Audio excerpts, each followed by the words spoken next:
Today I've got some exciting and exclusive content about the recent Turok enhancement made by Night Dive. I sent an email to Night Dive with a bunch of questions, some of which I haven't found the answers to on the internet. And very kindly, Sam Villarreal, who is the lead developer of Turok, got back to me. So in this video I'm going to go through those questions and answers and show you on screen just what it is me and Sam are talking about. There is a full text version of these questions and answers, and they're available on my new website, which is GoldenEdgeGamers.com. So you should go on there and have a read through that. I'll put a link to it in the description of this video. These points are, and not exclusive to, the controls, improved level design, dynamic lighting, bloom, FXAA, light shafts and better water shaders. Removal of the 30 frames per second cap and removal of the fog. Now more than ever people expect too much for nothing, partly because of all the countless fan remixes and mods out there, and as a result Turok Enhanced has been overlooked by a lot of people, who either failed to see the changes or just didn't think enough had been changed. So in this video I hope to address the important points about what has been changed. This is the best remake I've played in a long time, and I've been playing a lot of remakes over the past few years, so I know what I'm talking about. In fact, if you watch my best games of 2016, you'll know that for the last few years I've mostly been playing HD remakes. In fact, Turok Enhanced is so good, I don't even think Night Dive realises how good it is. And I don't mean that in a, oh Night Dive, you're so good you don't even know it kind of way. I mean that it wouldn't matter who remade this game. This is a game that really had to be remade in order to experience it properly. There isn't much doubt in my mind that when Turok first came out it was plagued by hardware limitations, and the game we played was a compromise. It pushed the Nintendo 64 to its limits, and in my mind it wasn't what the developers had in mind for the game. To show you what I mean, I'm going to give you an example in level 3. The music doesn't match the gameplay. In level 3 we have this fast paced, really exciting soundtrack, and it kind of gets the blood pumping. But the gameplay is dark and atmospheric. Because this game was on the Nintendo 64, there had to be a fog put around everything because there wasn't much of a render distance. This made the game feel really dark and creepy, and in fact, I'll let you hear a sample of the game without the music and you'll just see how creepy it can feel.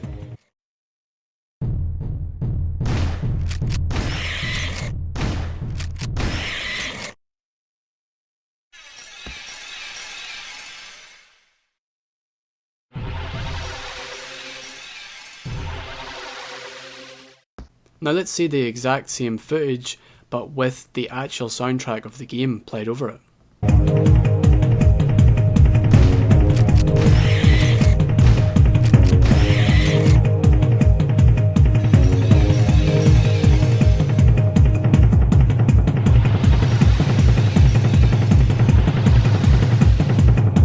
And now let's see that same area, but with Night Dive's enhanced version.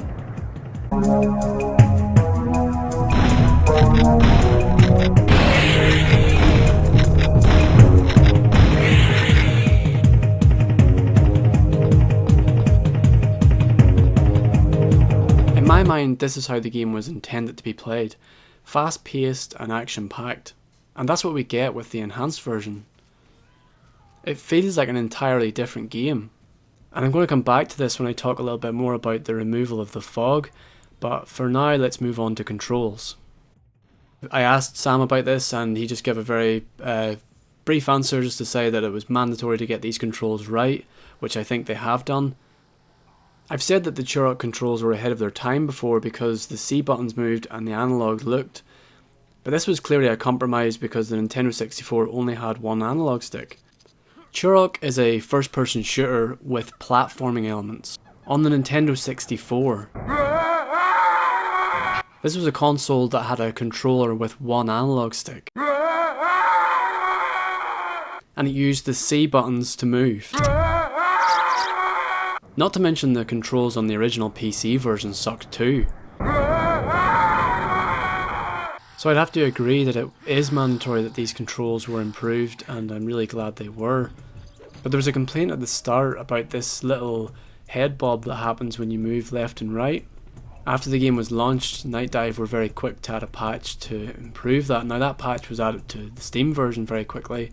I had the GOG version and I didn't actually get that right at the start, but I'm sure it's probably been applied by now. I think that's just the way GOG games work. They take a little bit longer to update. But I actually didn't even really mind this head bob because it was actually in the original game. And I never really saw it as a head bob. I actually felt it was more like as if the character was leaning left to right. And I actually kind of like the effect. It kind of feels like when you're running round a corner, you're actually leaning round the corner, which is how you would move in real life if you were running to the side almost. Like if you were strafing round a corner, you'd be leaning, not just like standing up straight running round a corner. Maybe some people find this off-putting, but I don't. I kind of think it's more realistic, if anything. I asked Sam about removing the fog in Turok 1 and Turok 2, and he's given a very technical answer. So the best thing to do if you want to learn more about the technicalities is go and read the post. But for me, I'm more interested in the psychological effects of removing this fog and what it means whenever you're playing this game now. I think the best example of this, again, is seen in level 3, when you first enter the ancient city. Before, it was much harder to grasp the scale of this area. It was harder to know where the enemies were and much easier to get lost. But in the enhanced version, you're in a different mindset when you're playing it. You can see what's in the distance, you can see where the enemies all are, and with the new controls you can navigate this area much better. Whereas before you were in the dark, as a manner of speech, and you didn't really know where the next dinosaur was going to come from. You could argue that there's actually something lost by removing this fog, and that the atmosphere is changed in a negative way. It's not too soon to say that the original Turok was more scary because you didn't know where things were coming from. But that's something that you can only really say with hindsight, looking back at it, that there's potentially something there that we've missed from the original game. But for me personally, I'm just having so much fun with this new Turok experience that the enhanced version has brought to the table, that I'm just having too much fun to even worry about that kind of thing. I mean, because the Turok was, for me, traditionally a kind of an exploring game. Like I used to, when I was a kid playing this, I'd love to explore parts of the map, and now it's a lot easier to explore because everything's laid out in front of you, so it's easier to find areas. Whereas before you kind of walking around in the fog, not really knowing where you were and where the edge of the map was and stuff like that. The next big change, which was much to my surprise, was improved level design. Now this was a real shock to me when I first played the enhanced edition. Entire areas of the map had been changed, and I couldn't find anywhere on the internet that explained why this was. The area that holds the second key has been completely redesigned. Some people thought it was because there was a hidden auto shotgun in this area and they were worried that it would make the game too easy. But Sam was able to confirm that the auto shotgun is still actually hidden there. And I must admit, I kind of kicked myself when I did find it, because it was, if you know Turok, it's actually pretty obvious if you just look around the map where it is. I'm not going to show you because it's fun to try and discover these things for yourself. It turns out that the main reason that this key area was changed was that it's very easy to miss the second key in the first game, and Night Dive just didn't really want people to have to backtrack through the game. This is clear in level 2 as well, where there's a small cave that if you want to access a minigun, you have to actually, in the original game, backtrack with a grenade launcher to access that.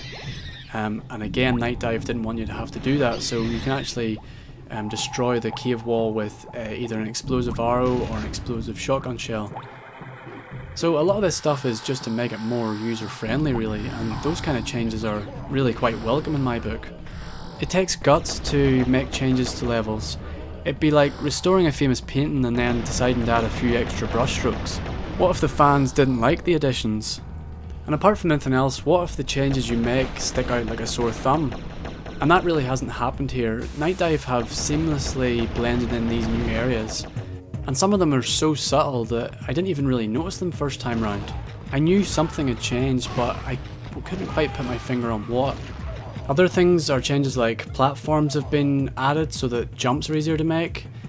Before, this jump was ridiculously hard to make because you had to strafe, and the controls made that a little bit harder. And not only that, but the fog made it hard to actually see where you're going to land on your jump. And in this part in level 3, I knew something had changed, but I wasn't sure what.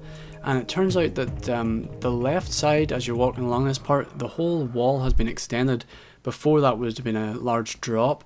Now you can jump over this one by strafing and doing like a strafe jump over it. But there was quite a narrow little walkway in the old one, whereas in the new one they've added a larger ladder, and there's a large wall the whole way down, so there's not much chance of you actually falling off this part. These are the kind of changes that new players of the game just wouldn't even really know about or take no notice of. But what you also have to consider is this is something that Night Dive didn't have to do. This is things that, because they're so unnoticeable, that only the hardcore fans would notice. So the feeling I get from this is that Night Dive have put a lot of love into the game. They've put a lot of effort in and tried to give you the best possible experience when playing it. And this is why I find it strange that people are complaining that and saying that there hasn't been enough change to justify the price tag for this game. I've actually read YouTube comments where people have seen side-by-side comparisons and they're saying things like, oh, this should only be $7 or something like that. But I think when you realise the amount of effort that has gone into this, you can see what you're getting for your money really. This is really the best experience of Turok you're going to get. I haven't even had a chance to talk about the graphical enhancements or the removal of the 30 frames per second cap. But I worry that this video will become too long and I'll leave some things for you to actually read up on in the article. I will end with reminding you that Turok 2 Seeds of Evil is also being enhanced. I'm really excited about that. I want to see how that turns out, and I'm sure I'll probably make a bunch of videos about it whenever the time comes. I'm currently doing a playthrough of Turok Enhanced. That playthrough is still ongoing, so if you don't want to miss out in the next episode, then please subscribe to my YouTube channel. I also have a Patreon button there which will give you a way to directly support me. Thanks for taking the time to watch this video, and I'd love to hear what you think of the Turok enhancement.